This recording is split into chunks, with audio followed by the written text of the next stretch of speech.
Assalamualaikum warahmatullahi wabarakatuh. Halo teman-teman. Perkenalkan, nama saya adalah Sofi Aulanita Sari, berumur 20 tahun. Saat ini saya sedang menjalani kuliah di salah satu kampus negeri yang ada di Surabaya, bernama Universitas Islam Negeri Sunan Ampel, Surabaya. Di sana, saya mengambil jurusan Sastra Indonesia, tepatnya di Fakultas Adab dan Humaniora. Tujuan saya membuat video kali ini untuk memenuhi tugas mata kuliah berbahasa Indonesia yang diampu oleh Bapak Guntur Sekti Wijaya. Dan tema yang saya angkat dalam video ini yaitu mengenai suatu peristiwa atau tragedi kelam yang pernah terjadi di wilayah di daerah Indonesia, yaitu mengenai tragedi Python 2003. Tragedi ini bermula ketika ada salah satu sekolah yang berasal dari daerah Jawa Tengah, tepatnya di Yogyakarta, sedang melakukan study tour atau karya wisata di daerah Bali. Nah, sekolah ini bernama SMK Yapemda 1 Sleman, Yogyakarta. Di study tour ini diikuti oleh rombongan kelas 11 semua pada saat itu. Dan pihak sekolah menyewa 3 bus saat melakukan study tour, yaitu bisnya itu diberi nomor 1, 2, dan 3. Jadi bus ketiga ini itu jenis bus AO Transport seperti itu.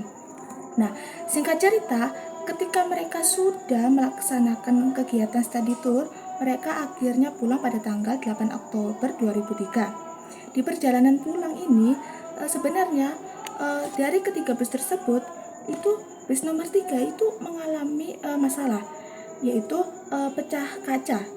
Jadi bus itu mengalami pecah kaca yang menyebabkan bus 3 itu tertinggal terlebih dahulu oleh bus 1 dan bus 2 karena harus menyelesaikan permasalahan tersebut.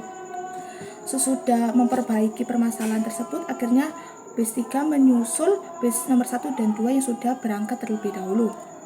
Nah, rombongan bus ini itu akan menuju ke Pelabuhan Ketapang guna menyeberang untuk melanjutkan perjalanan pulang ke Yogyakarta. Nah, tadi kan bus nomor 3 kan tertinggal duluan kan. Nah, kebetulan bus nomor 1 dan 2 itu sudah sampai di Pelabuhan Ketapang. Nah, dan menunggu bus nomor 3 yang belakang tadi yang ketinggalan karena harus menyelesaikan permasalahan yang dialami oleh bus nomor 3. Sesudah bus nomor 3 muncul, akhirnya diputuskan pada saat itu entah kenapa formasi dari perjalanan bis itu berubah. Jadi maksudnya sebelum kejadian bis nomor 3 kena masalah itu, sebenarnya formasi perjalanan itu jadi bis nomor 1 itu ada di depan, bis nomor 2 ada di tengah-tengah, dan bis nomor 3 itu ada di belakang. Sesudah kejadian masalah yang menimpa bis nomor 3, akhirnya formasi itu berubah.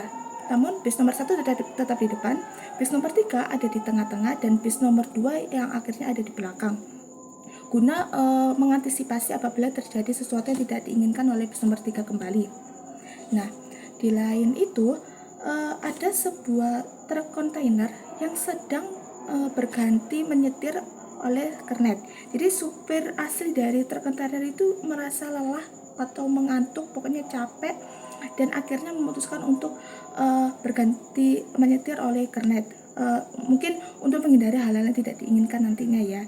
Jadi ya akhirnya mereka berganti menyetir, dan Sakarnya juga menyetujui karena ya mungkin melihat sang supir sudah dalam keadaan kecapean, jadi merasa kasihan, akhirnya ya menyetujui ajakan dari sang supir truk kontainer tersebut.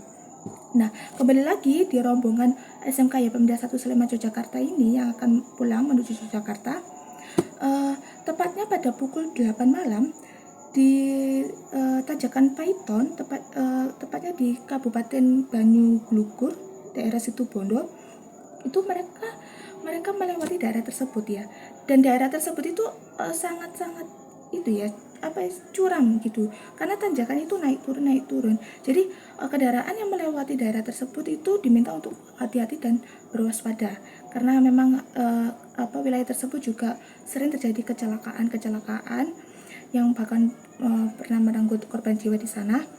Jadi diharapkan kendaraan-kendaraan tersebut itu untuk berhati-hati melewati wilayah tersebut. Namun rupanya hal itu nampaknya tidak digubris ya oleh sopir-sopir dari SMK Pemuda 115 Yogyakarta ini, karena mereka itu pada saat perjalanan pulang itu melihat ada sebuah kendaraan yang ada di depan mereka. Mereka itu memutuskan untuk menyalip kendaraan tersebut. Jadi 3 bus itu memutuskan untuk menyalip kendaraan yang ada di depan mereka. Nah, di sisi lain, truk kontainer yang saya ceritakan tadi itu juga melewati jalur yang sama namun berlawanan arah oleh 3 bus tersebut. Nah, truk kontainer tersebut juga melewati kendaraan yang ada di depannya. Jadi bermaksud untuk mendahului kendaraan di depannya juga, sama seperti ketiga bus tersebut. Namun sayangnya truk kontainer tersebut itu melihat ada sebuah gundukan yang ada di depan mereka, yang akhirnya membuat mereka memacu setir ke arah kanan, ke arah rombongan ketiga bus tersebut.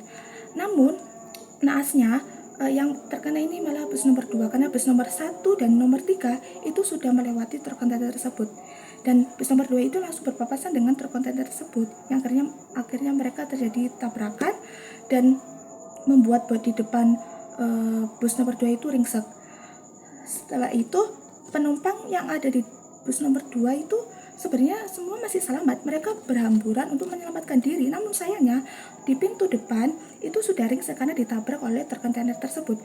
Dan di sisi lain, di belakang bus nomor 2 itu ada truk kol diesel yang entah dari mana tiba-tiba langsung juga menabrak belakang bodi bus nomor 2, yang akhirnya membuat pintu belakang bus nomor 2 juga ringsek. Jadi mereka semula berhamburan keluar menuju pintu depan, karena ringsek akhirnya berhamburan ke pintu belakang. Namun sayangnya pintu belakang juga ringsek karena tiba-tiba ditabrak oleh truk diesel. Dan di truk kontainer ini tiba-tiba muncul percikan api yang sangat-sangat menyebar, membesar, yang akhirnya membuat bus itu ikut terbakar juga. Jadi sebenarnya penumpang itu semula itu selamat, namun mereka melihat percikan api itu, mereka berusaha minta tolong kepada masyarakat sekitar yang melihat, karena masyarakat sekitar yang melihat itu tidak bisa berbuat apa-apa karena api semakin membesar, membuat mereka ya harus hanya bisa melihat lolongan tangisan dari para penumpang yang ada di dalam bus tersebut. Penumpang ini berjumlah 54 orang ya, ada 51 siswa, kemudian ada 2 guru dan 1 pemandu wisata. Dan karena sopir dari bus ini berhasil menyelamatkan diri saat kobaran api itu muncul karena memecahkan kaca bagian depan bus itu.